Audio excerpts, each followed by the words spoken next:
जाते जाते मतलब बस टाइम नहीं था तो मैं बता नहीं पाया, बट क्या कहते हैं ये इम्पोर्टेंट दो चीज़ जो मैंने आपको कल बोली थी कि हमारे कॉन्स्टिट्यूशन में कौन सा पार्ट दुनिया के किस किस कॉन्स्टिट्यूशन से आया है, ये बहुत इंपॉर्टेंट है, ठीक है। और आपने बोला था ठीक है मुझे पता है, और जिसके पास ये चीज़ इसकी और शेड्यूल्स की इसकी नोट्स हैं, अच्छी बात है, वेल एंड गुड।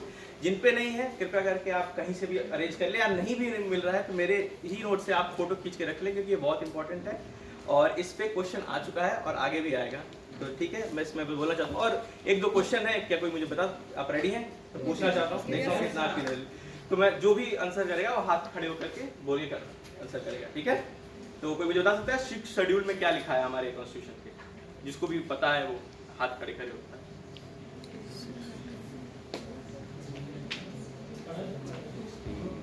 सर उसमें त्रिपुरा और मेघालय, मिजोरम और एक अरुणाचल प्रदेश, सर असम को ऐड किया गया। किस चीज़ के लिए, क्या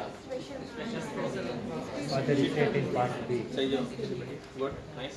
आपको बता सकता है 11 शेड्यूल में क्या लिखा हुआ है? हाँ क्या पंचायती राज, ग्राम पंचायत में क्या लिखा है? लोकल बॉडी जो है एक स्टेट के अंदर पंचायती राज की व्यवस्था 29 सब्जेक्ट्स लिखे हुए हैं उसके अंदर पंचायती राज के, कि वो किस किस के ऊपर रेगुलेशंस बना सकता है, उसके अंदर क्या आता है, उसकी पावर क्या है, ठीक है। इस तरह की चीज़ आपको याद रखनी है, इस पे क्वेश्चन आएंगे, ठीक है।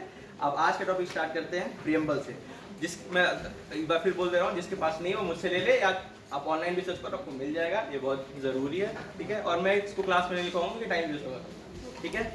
तो स्टार्ट करते हैं प्रियम्बल से। तो ऐसा पहले डेफिनेशन लिखवाऊं कि पहले समझाऊं? पहले डेफिनेशन डेफिनेशन लिखते हैं सब लोग। The preamble to any constitution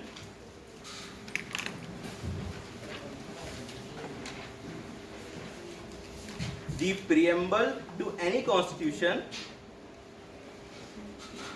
is a brief introductory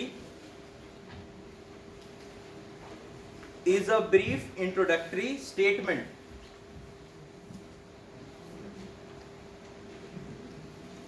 that conveys the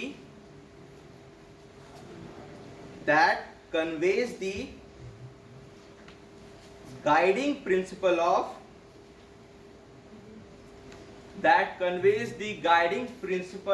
of the document.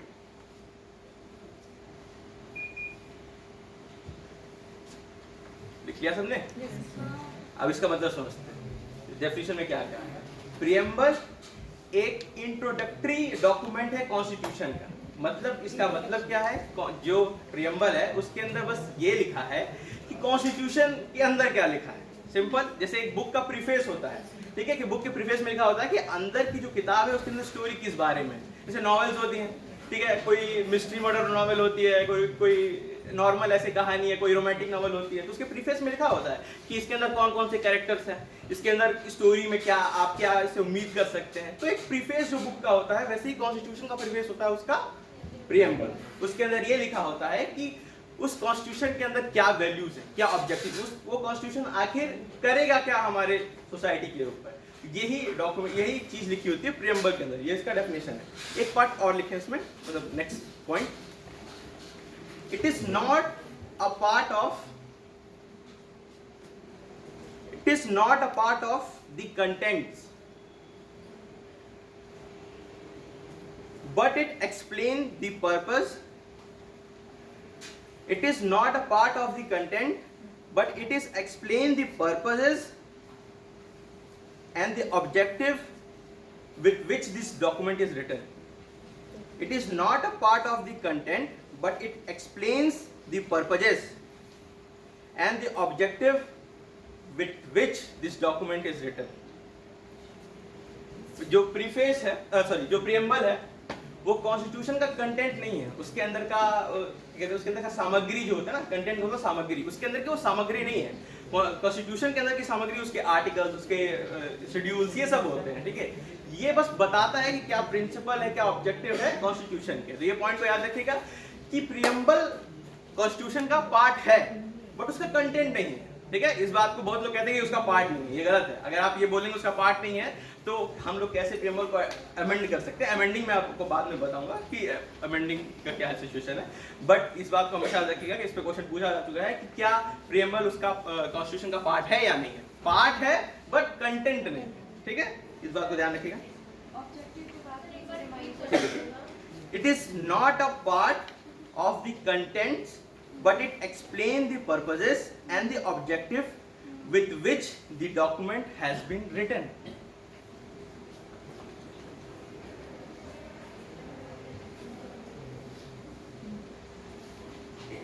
Okay, the next point. As the Supreme Court has observed,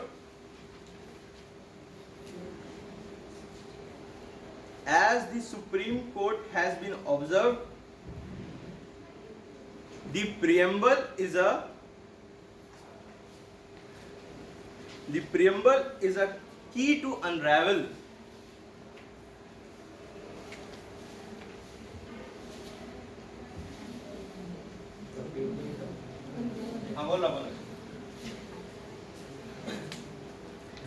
As the Supreme Court has observed, the preamble is a key to unravel spelling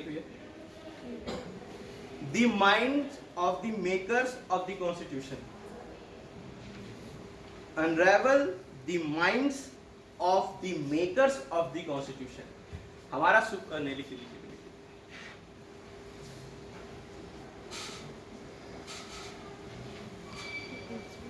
समय।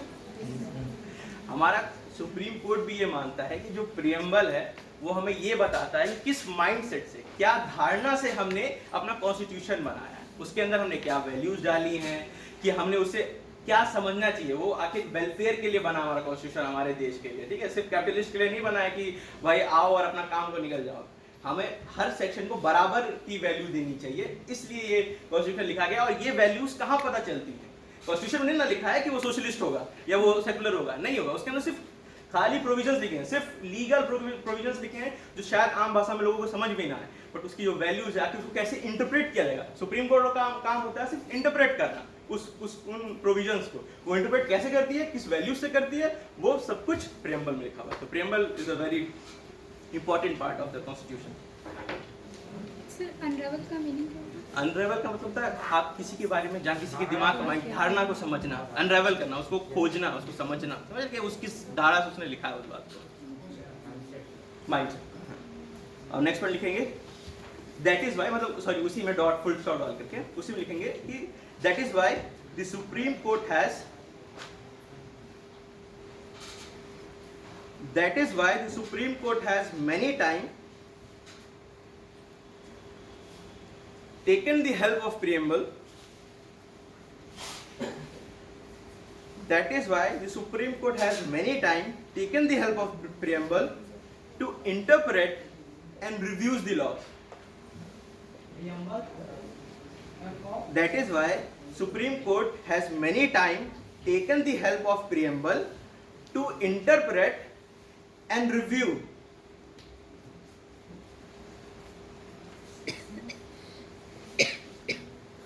आपने जो बताया समझ में आया? Yes sir.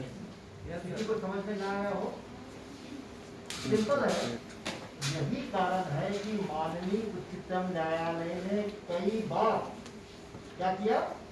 प्रस्तावना का सहायता ली, किसको?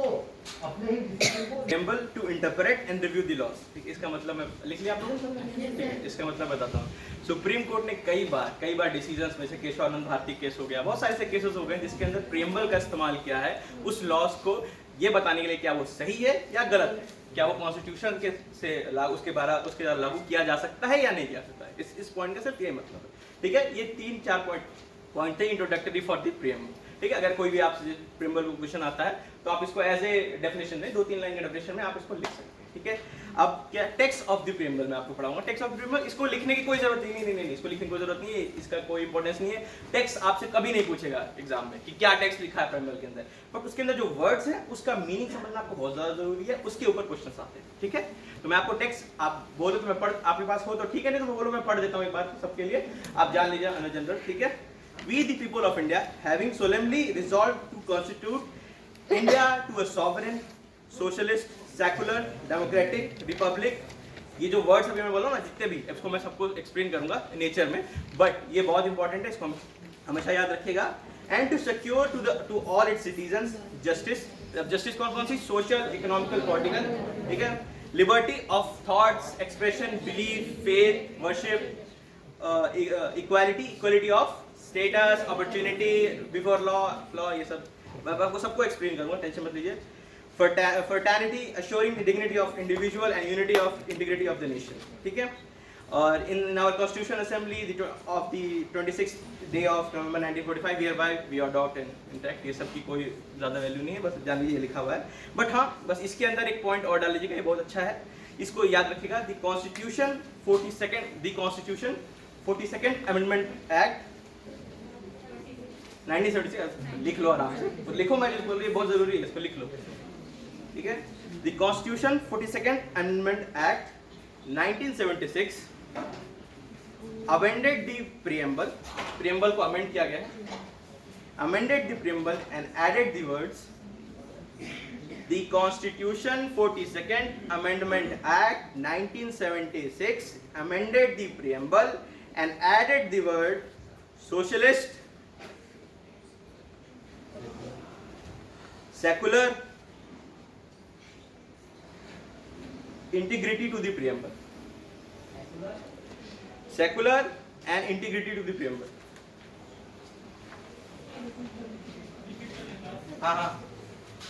The Constitution 42nd Amendment Act 1976 amended the preamble and added the word socialist, secular and integrity to the preamble.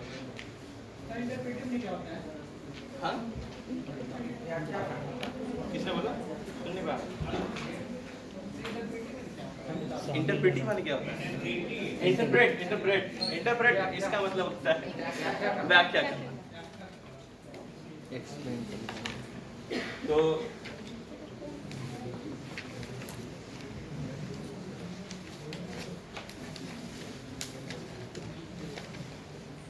Socialist, ये वर्ड ऐड किया,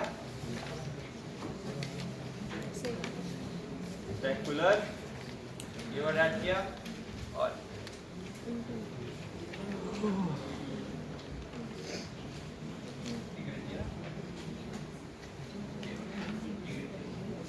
ये 3 वर्ड ऐड किए। अगर जिसको दिक्कत हो लिखने में लीजिए। अब जिन्होंने लिख लिया सब लोगों ने, हम लोग नया टॉपिक डालेंगे, nature of the preamble, nature पढ़ाएंगे। लिखा है सबने? डालो।